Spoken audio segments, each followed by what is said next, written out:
Chop বাঙালির একটি অতি প্রিয় এবং জনপ্রিয় খাবার। এই বর্ষাকালে যে কোনো বৃষ্টিমুখর দিনে যদি গরম গরম চপ আর মুড়ি হয় তাহলে তো কোনো কথাই হবে না। ছোট থেকে বড় সকলে চেয়ে চেয়ে খাবে। বাড়িতেই কিভাবে খুব সহজে দোকানের মতন চপ বানাবেন তার রেসিপি আজকে আমি আপনার সাথে শেয়ার করব। তার জন্য আমি প্রথমে আলুগুলোকে খোসা সমেত সিদ্ধ করে নিয়েছি। দেখুন আলুগুলোকে আমি খোসা সমেত সিদ্ধ করেছি।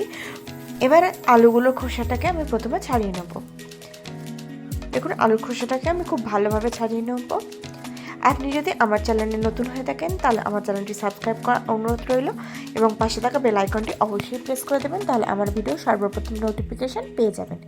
দেখুন এইভাবে আমি আলুগুলোকে সিদ্ধ করে নিয়েছিলাম। এবার 3টে আলুকে আমি খুব ভালোভাবে হাত দিয়ে চেপে মেখে নিচ্ছি।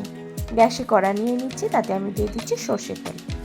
আমি সর্ষের তেলে করছি, আপনারা চাইলে সাদা তেলেও নিতে পারেন, কিন্তু সর্ষের তেলে বেশি ভালো টেস্ট আসবে। এবার চপ করে রাখা পেঁয়াজ দিয়ে দিচ্ছি, দিয়ে পেঁয়াজটাকে হালকা করে ভেজে নেবো যতক্ষণ এর কালারটা চেঞ্জ হয়ে যাচ্ছে। এর কালারটা চেঞ্জ হওয়া না পর্যন্ত এটাকে আমি ভাজতে থাকবো। এটা যখন কালার চেঞ্জ হতে শুরু করবে তখন আমি এতে এক এক করে অ্যাড করে দেবো আদা বাটা ও রসুন বাটা। দেখুন পেঁয়াজটাকে আমি খুব সুন্দরভাবে ভেজে নিয়েছি, পেঁয়াজটার কালার অলরেডি চেঞ্জ হয়ে এসছে। এই সময় আমি এতে অ্যাড করে দিচ্ছি আদা বাটা ও রসুন বাটা। আদা বাটা ও রসুন বাটা দিয়ে এর সাথে আমি আবারও কষতে থাকবো। সমস্ত মশলাগুলোকে খুব ভালোভাবে কষবো, ততক্ষণ পর্যন্ত কষবো যতক্ষণ না এর কালার চেঞ্জ হয়ে যাচ্ছে। দেখুন মশলাটা খুব সুন্দরভাবে কষিয়ে নিচ্ছি। এবার এতে আমি এক এক করে অ্যাড করে দেবো হলুদ গুঁড়ো, দিয়ে দেবো জিরে গুঁড়ো, দিয়ে দেবো ধনে গুঁড়ো,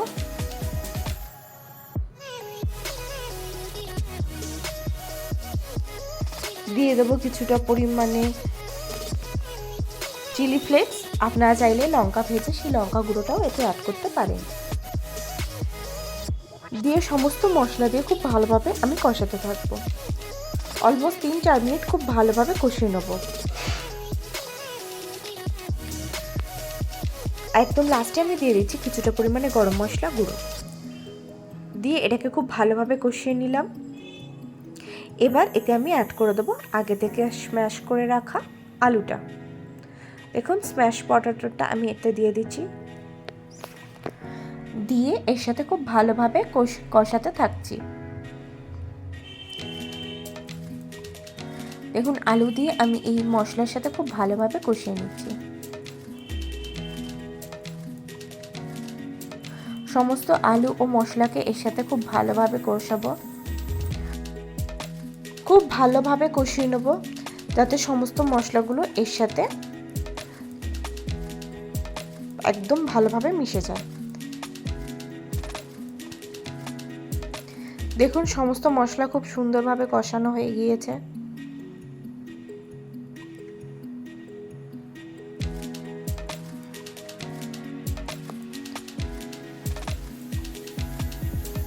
দেখুন এইভাবে সমস্ত মশলা খুব ভালোভাবে কষিয়ে নেওয়া হয়ে গেছে।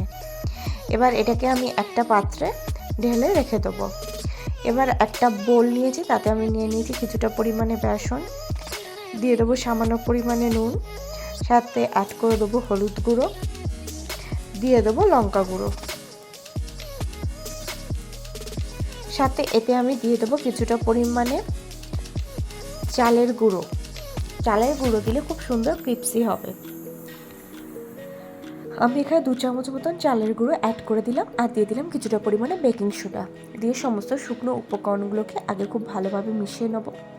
শুকনো উপকরণগুলো মেশানো হয়ে গেলে আমি এতে কিছুটা পরিমাণে অল্প অল্প করে জল দেবো এবং খুব ভালোভাবে মেশাতে থাকবো। দেখুন আমি অল্প অল্প করে জল অ্যাড করছি এবং এর সাথে মেশাতে থাকছি।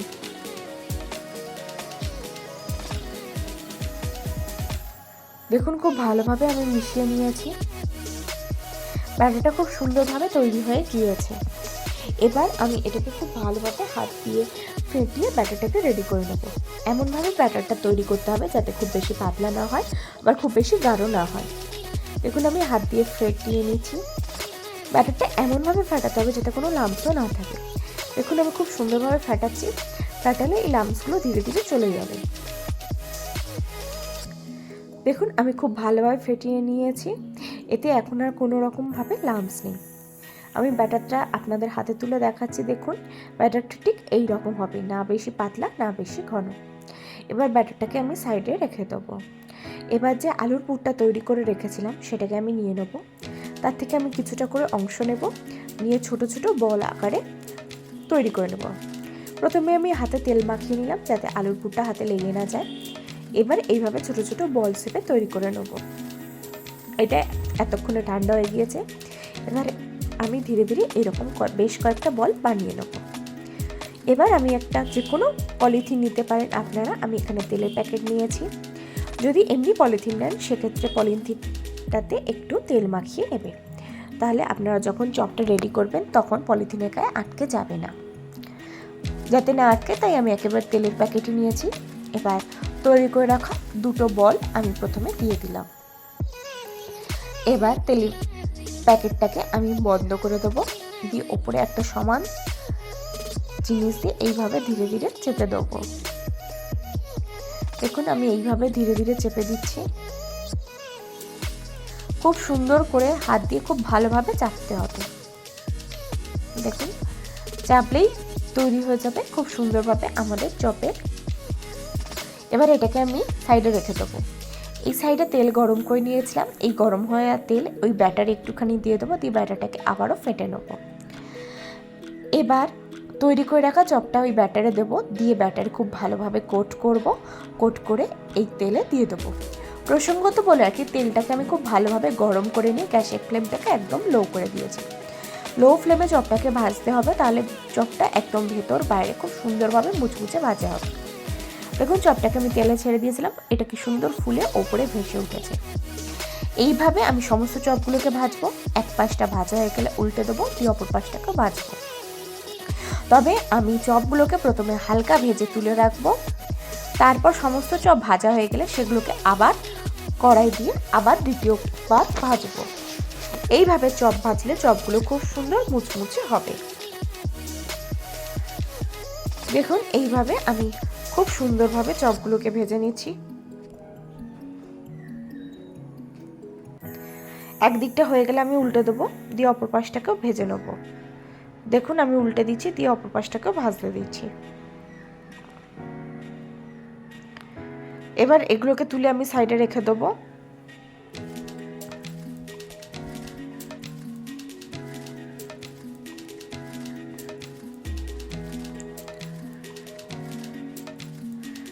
চপটাকে হালকা করে ভেজে নিয়ে আমি সাইডে তেল ঝারিয়ে তুলে রাখবো। দ্বিতীয়বার আমি আবার চপগুলোকে তেলে দিয়ে দেবো, দিয়ে দুপাশটা খুব সুন্দর করে লাল করে ভেজে নেব। দেখুন আমি এরকম হালকা করে ভেজে নিচ্ছি। এবার দিয়ে এটাকে ডিপ করে ভেজে নিচ্ছি, তাহলে এই হালকা ভাজাটা একদম লাল হয়ে যাবে। দেখুন হালকা ভাজাটা ধীরে ধীরে কেমন ডিপ হয়ে যাচ্ছে। এইভাবে আমি দুপাশটা খুব সুন্দর করে লাল করে ভেজে নিলাম। এই রকমভাবে ভাজলে চপটা খুব সুন্দর মুচমুচে হবে আর খেতে দুর্দান্ত টেস্টি হবে। এইভাবে উল্টে পাল্টে দুপাশটা আমি লাল করে খুব সুন্দর করে চপগুলোকে রেডি করে নেব। দেখুন এইভাবে আমি সমস্ত চপগুলোকে ভেজে নিয়েছি। এবার তেল ঝারিয়ে নেব, নিয়ে এটাকে আবারও পাত্রে তুলে রেখে দেবো। এবার এটাকে আমি গরম গরম পরিবেশন করে দেবো মুড়ির সাথে। দেখুন কত সহজে ইজিলি তৈরি হয়ে গেল দোকানের মতন চপ। আপনারা এই বর্ষাকালে বৃষ্টিমুখর দিনে অবশ্যই বাড়িতে বসে দোকানের মতন বানাতে পারবেন, তাহলে এই বৃষ্টিতে আপনাদের চপের জন্য আর বাইরেও যাওয়ার প্রয়োজন হবে না। আর ছোট থেকে বড় সকলে খেতে এটি পছন্দ করবে। আশা করি আজকের ভিডিওটি আপনাদের ভালো লেগেছে। যদি ভালো লাগে তাহলে অবশ্যই লাইক করবেন, কমেন্ট করবেন, শেয়ার করবেন, আর আমার চ্যানেলটি অতি অবশ্যই সাবস্ক্রাইব করে নেবেন।